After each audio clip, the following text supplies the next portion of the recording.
instability in Pakistan, although through Schadenfreude we might rejoice, but the fact is, it's not good for us. China started its modernizations in 1995, and one of the big points of the modernizations was in the sphere of the agriculture, so that you could feed the millions. You will recall that only 9% of China's land surface is arable. And even today, they import huge amounts of food, in particular soybeans, and so on and so forth. And also in 1995, they went in for the modernization of their armed forces. They've already taken out nuclear-powered aircraft carrier, and so you can see how far they have reached.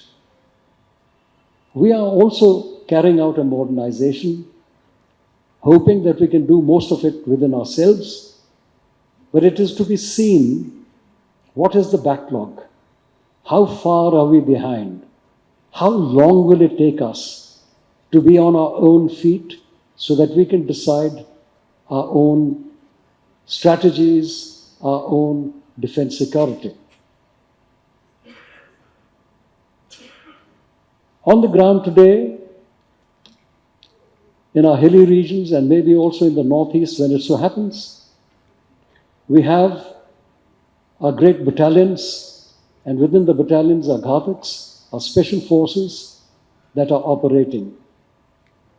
And just for the information of all of you, since 2017, Punjab has had 121 of our youths killed in action in Jammu and Kashmir and Ladakh. Those of you who do not know, 120 is the strength of an infantry company.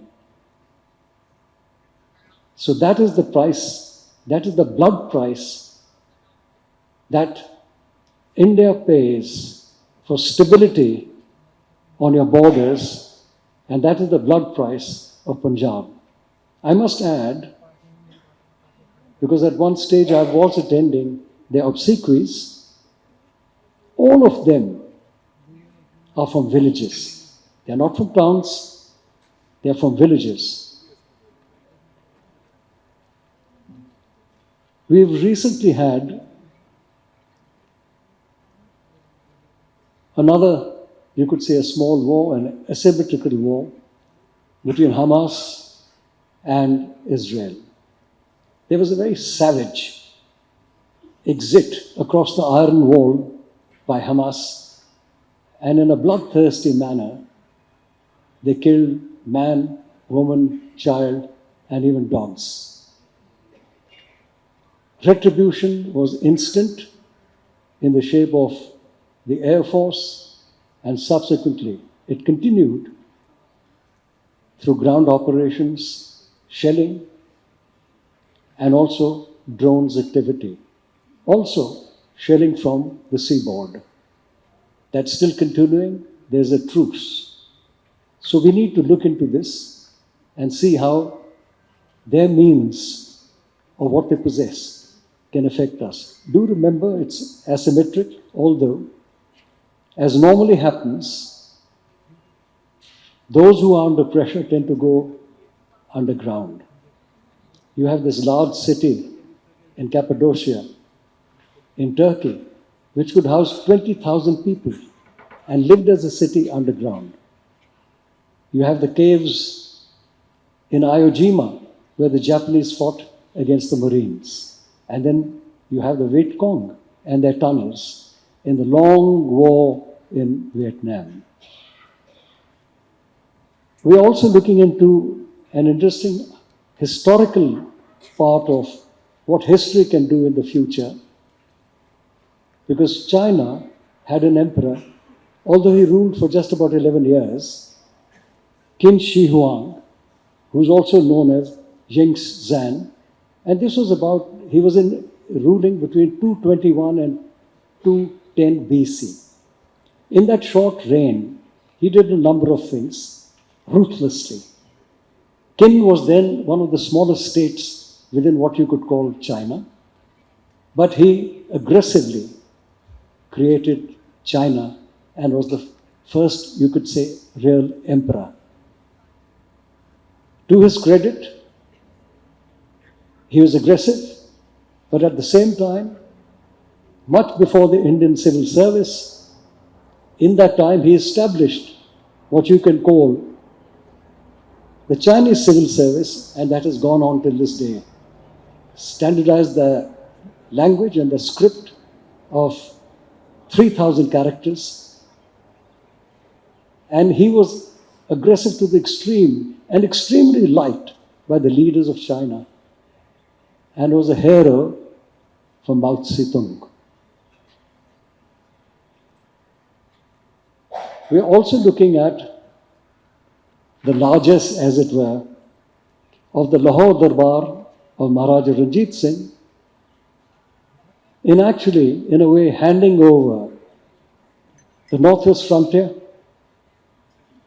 Kashmir, Baltistan, Ladakh to India.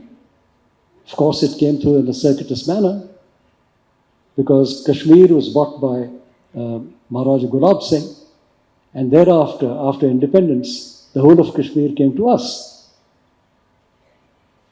There's perhaps a misunderstanding.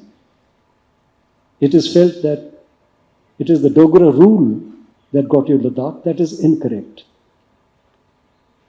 Because the Sikh Empire took Kashmir in 1819, and thereafter there were about 12 governors who were there.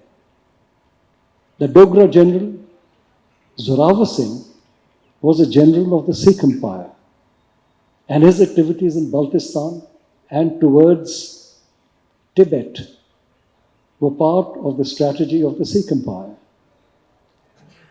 And as you well know, in 1843 he lost his life against the Tibetans, but the Lahore Darbar forces reinforced the area and with a different general defeated the Tibetans in 1844, and that is how he got Ladakh and Aksai Chin. Unfortunately, Aksai Chin is still in possession of China. I have actually a point against modern historians. They always refer to that area as China. They never refer to that area as Tibet, and they've stopped referring to Aksai Chin as being part of India. We are quibbling about small little changes that have taken place in the line of actual control between fingers, whereas extensive area of our own, of Ladakh, is still with China. Finally, this is also the 75th year of the first operations that were conducted by the Indian Army in 47-48 in Jammu and Kashmir. These operations, as you know, were in two different areas.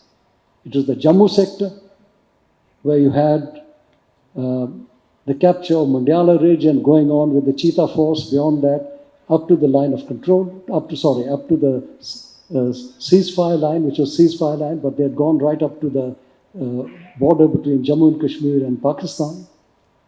And then you had Naushera, you had Jhangar, you had Rajouri, and the famous and rather strong defense of Poonch against the siege.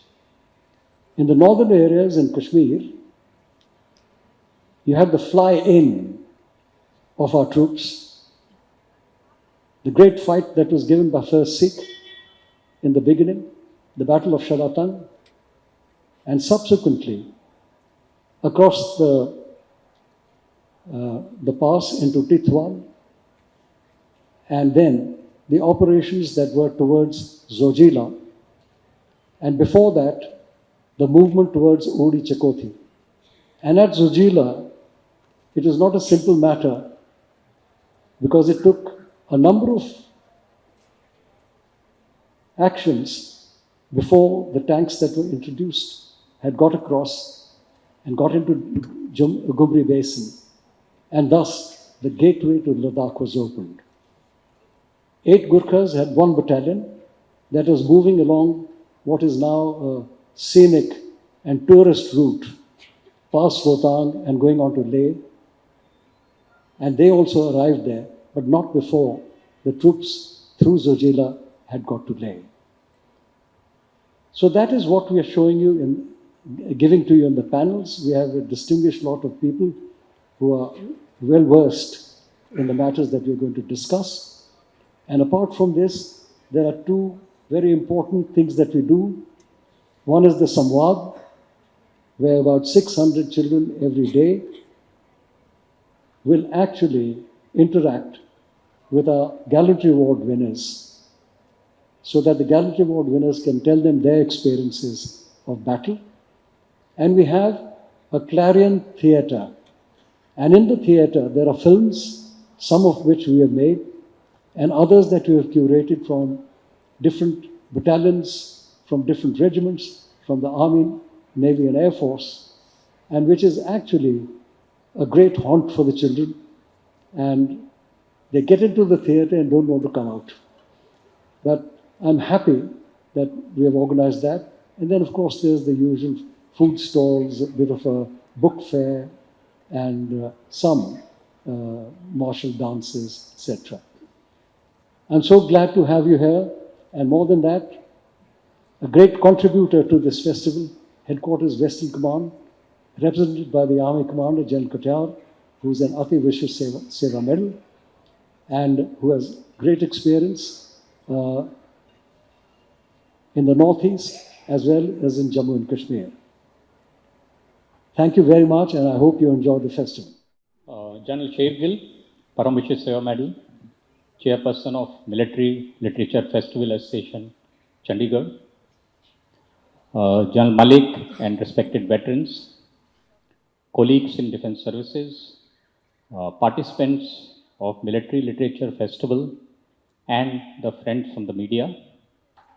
It's a matter of great honor for me to address this august gathering on the occasion of the 7th Military Literature Festival, Chandigarh. Military literature, the term may sound an oxymoron. Military, the epitome of power, brute force, violence, and literature, a domain of finer things in life. But I'd not be wrong if I say that the two share a very symbiotic relationship. Military and literature have thrived on each other since time immemorial. There are countless classics written on war, be it War and Peace by Leo Tolstoy, a military man, a gunner actually, or the endless great works of Ernest Hemingway, himself a battle casualty of Second World War. If you remember Socrates, perhaps the wisest man to have ever lived, and recollect his most famous prophetic pronouncement, the only thing that I know is that I know nothing. Most military men will find some resonance in this because they are constantly told by their seniors that they know nothing. Yes, Socrates also bore arms and fought 3 famous battles for Athens during Peloponnesian War in 4th century BC. So maybe as a Fauji, it was natural for him to say that I know nothing. Literature, if literature has a most profound relationship with any profession, I think it is the profession of arms or military. Unless we count love and romance to be part of any profession. This military literature festival is being held in very trying times for all military men and all men of letters. 2 major conflicts are underway. Russia fighting with Ukraine and Israel with Hamas. Way back in 1989, when the Cold War was on its last legs, Francis Fukuyama wrote his famous treatise on the end of the history. He pronounced that now we are looking forward to a more peaceful world. But as we see, the events today have proved him wrong. Wars continue to remain a tool with nations to resolve their geopolitical issues.